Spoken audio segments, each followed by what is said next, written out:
وبركاته. نحمده ونشكره وصلى الله على سيدنا مولانا محمد وعلى آله وأصحابه وسلم تسليما كثيرا كثيرا. أما بعد، أعوذ بالله من الشيطان الرجيم.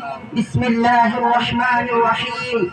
ولا تهنوا ولا تحزنوا وأنتم الأعلون إن كنتم مؤمنين. وقال تعالى: فلن تجد لسنة الله تبديلا ولن تجد لسنة الله تحويلا. صدق الله العظيم.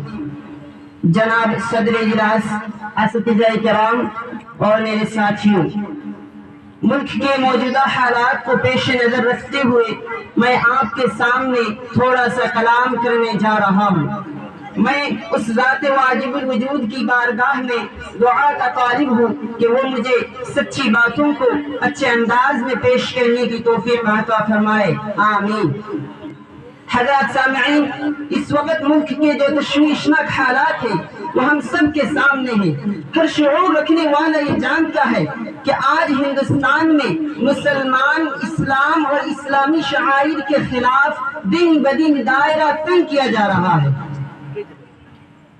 نماز جمعہ کھلے میں ادا کرنے پر، حجاب پہننے پر اور اسلامی شعائر کے خلاف حملے ہو رہے ہیں. وقف بل اور یونیفارم سول کوڈ کے ذریعے مسلمانوں کو پریشان کیا جا رہا ہے.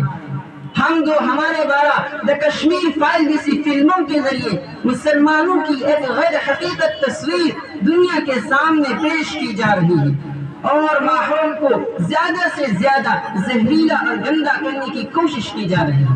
میں ان ظالموں سے مخاطب ہو کر کہنا چاہوں گا کہ ہماری مائیں، ہماری بہنیں حجاب پہنے گی، کھلے میں نماز جمعہ ادا ہوگی، لاؤڈ اسپیکر میں اذان ہوگی، اسلامی احکام جیسا تھا ویسا ہی رہے گا. اس لیے کہ ہم ہندوستانی ہیں، ہم مسلمان ہیں اور بحیثیت ہندوستانی، بحیثیت مسلمان یہ ہمارا حق ہے. We are Indian and as an Indian we can practice our religion freely as the Constitution of India has given us this right. I will tell you that you should pick up the Constitution of India. You should read the Constitution of India. You should read the preamble. What is written in the preamble? The word secular is mentioned in the preamble, which implies that the state will not favor, will not discriminate against any religion. You should read the Article 26. You should read the Article 25. اس لیے میں ان سے کہنا چاہوں گا کہ نفرت نہ پھیلائیں. اب میں مسلمانوں سے مخاطب ہو کر کچھ باتیں عرض کرنا چاہوں گا کہ ان حالات میں ہماری کیا ذمہ داری بنتی ہے، ہمیں کیا کرنا چاہیے.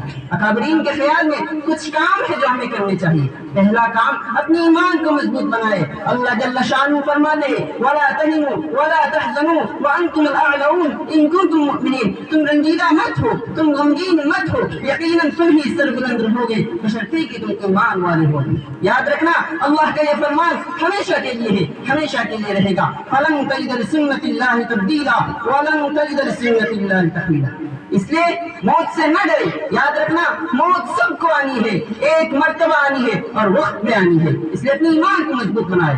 دوسرا کام، اپنے اخلاق کو سنوارے، اپنے اخلاق کو سنوارے. اس لیے کہ ایک تو وہ تصویر ہے جو دشمن قوم کی طرف سے دنیا کے سامنے پیش کی جا رہی ہے کہ ہم مسلمان دہشت گرد ہیں، خونی ہیں، قاتل ہیں، اور ایک وہ تصویر ہے جو اللہ نے ہمیں سکھایا ہے، نبی نے ہمیں دکھایا ہے، صحابہ نے چل کے عمل کر کے دکھایا ہے کہ ہم امن پسند ہیں، ہم وفادار ہیں، ہم غریب و مسکینوں کے مددگار ہیں.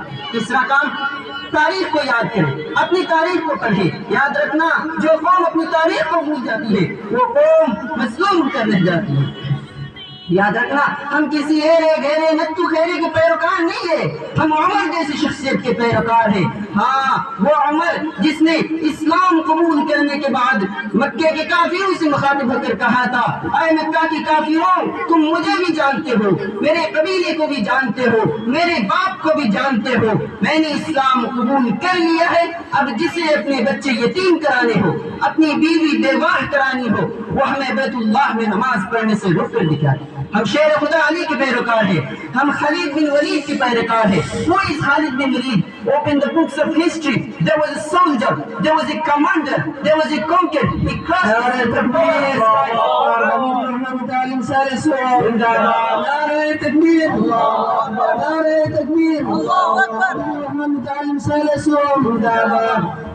There was a commander, there was a soldier. He crossed the superpower of his time. He crossed Roman empires. He crossed Persian empire. He conquered Iraq. He conquered Iran. He conquered Armenia. The undefeated commander, the undefeated ruler, the swords from the swords of Allah Azza wa Jalla. This is Khalid bin Walid radiyallahu ta'ala.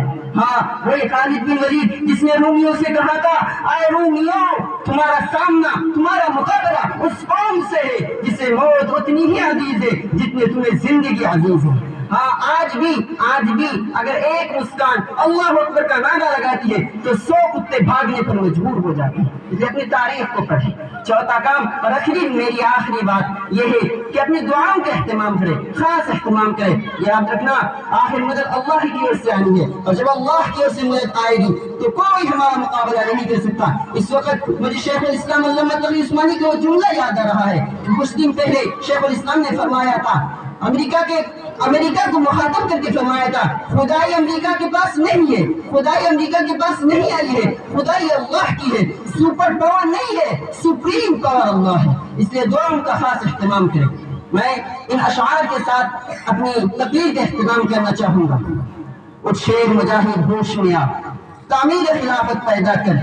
تو فرقے ہوتا ہے, اب ایک جماعت پیدا کر تو بھی ترقی دنیا میں, اسباب تجارت پیدا کر. قارون کی دولت ٹکرا دے, عثمان کی دولت پیدا کر. قارون کی دولت ٹکرا دے, عثمان کی دولت پیدا کر.